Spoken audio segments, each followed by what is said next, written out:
Welcome to a new workout video. Today we're going to be focusing on arms and shoulders, and I have put together some fantastic exercises that are one of my favorites. So whenever I include them in my trainings, I noticed great results.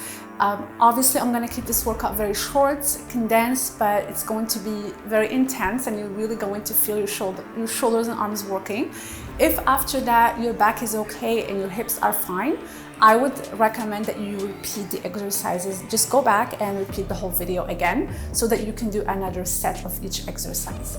But again, if you're just starting out, getting back into training, I would highly recommend that you just do it at its original length, and maybe you can repeat it again the next week and increase the exercises. Of course, always maintain good form, keep your core engaged, your glutes engaged, even though we're doing the shoulders. And if you notice any pain anywhere, take a break right away and pause the video, check in with your posture, and when you feel ready again, hit play and continue the workout. So I hope you're going to enjoy this one, and let's get started.